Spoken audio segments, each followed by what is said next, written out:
When the drying rack rigged above my shower curtain holder is full of our colorful clothes on wire hangers and clothespins drying in front of the open window, I think, this is what being poor looks like. I think it's kind of beautiful, and I take a picture. It looks like a painting. The words, "a poverty observed," rolling around in my head. I am watching someone else being poor. I am not embodying it. I am not poor, contrary to what the bank statement says. I mean, I see it, and it's small. I just can't believe it's real life.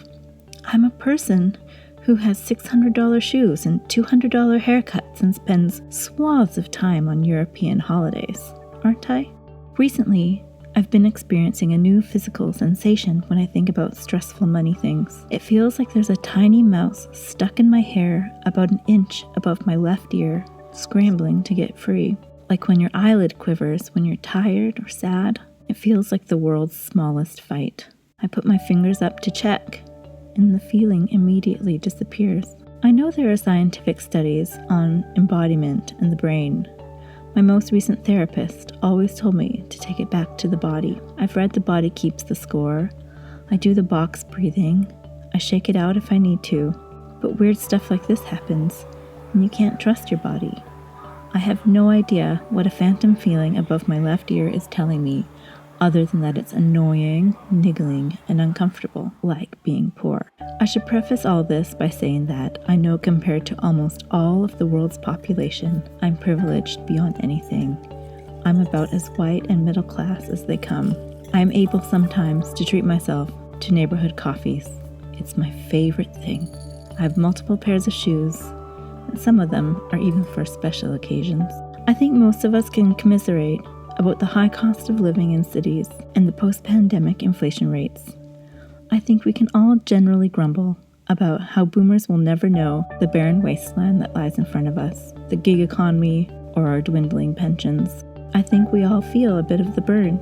We need to raise families on multiple incomes, and childcare is expensive. But poverty is different. You cannot talk about it. It's dreadfully uncomfortable for everyone because shame is a monster. You pretend like you're like everyone else. I think the poverty observed part of all this is the shame monster, who makes it easy to dissociate. If I'm not feeling it in my body, it's not there. I'm taking myself out of my body and watching some other aging single mother with a number of mental health acronyms navigate the world on $40. But when I find myself coming up with homemade solutions, like doing my laundry in the bathtub, reality hits hard. It's galling and the worry sets in. I worry about my kid. His memories are going to be about being poor in this shitty building. Is he going to experience PTSD from this? Am I damaging him long term? Work-life balance for single mothers does not exist. It was maybe less noticeable when they were babies and toddlers, but now that we're reaching school age, the gap is widening. My kid just can't keep up with his peers. I can't do it. All I can do is tell him that he needs only to be at 100% himself and no one else, and that I love him.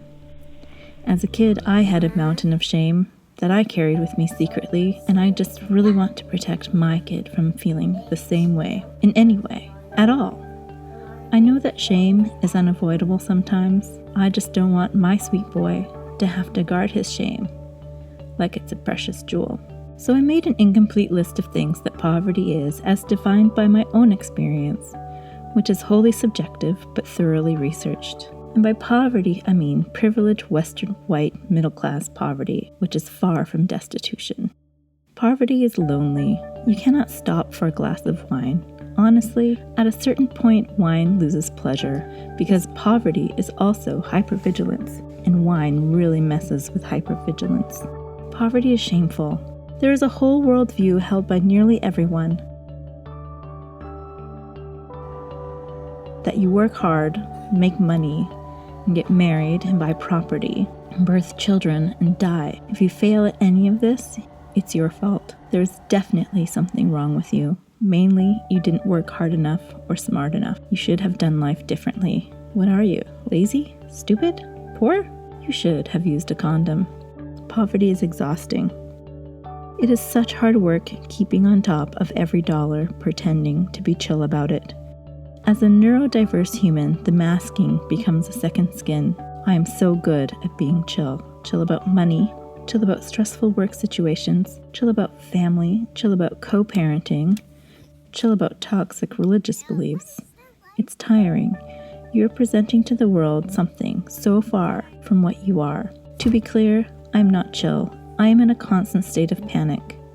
I have been since I was 9. The chill you see is a freeze response to traumatic things. Chill is me quelling the wave of fear and general loud loneliness. I'm glad to have learned about masking as a survival skill, because in the world I was raised, it was called lying, and lying is a sin, and even one sin could send you to hell forever, when really it was my nervous system protecting me. Poverty is embarrassing. I still have an iPhone SE, the small brick. It's what I could afford at the time, and it has always worked mostly okay. The battery dies quickly, and the cord has to be plugged in a certain way for it to charge properly. I've noticed that I don't take pictures in public as much anymore. Not because it takes bad pictures. The pictures are actually pretty good. But I'm embarrassed. My phone that works almost exactly the same as everyone else's. It's so silly to be embarrassed about it, but there it is. And it's not about the phone. It'll never really be about the phone. It's what I think people think the phone says about me personally. Can we all agree? The phone is fine. Poverty is boring.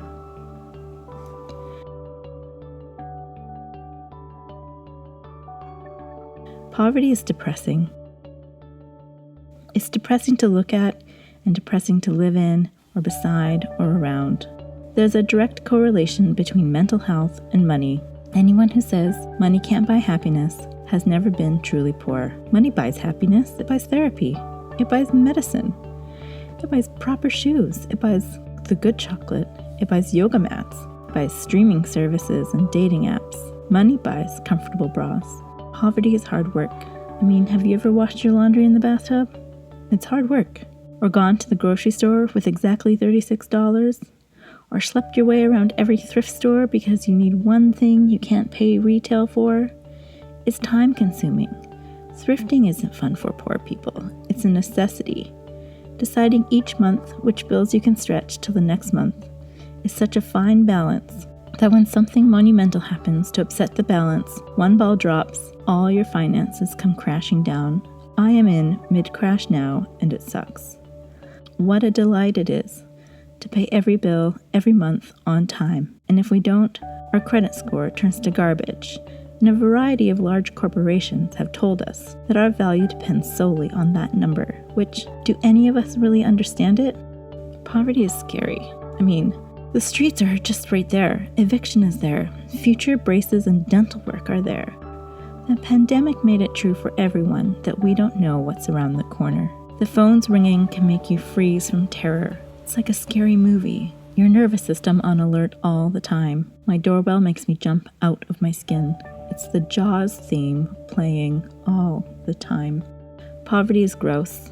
A few weeks ago, my neighbor's body was sadly found in his suite in our basement. To spare the sordid details, he lived in deeper poverty than any of us knew. And if there was a lesson in grossness, this was it. His mountain of filth and garbage is currently in my yard, festering in the sun.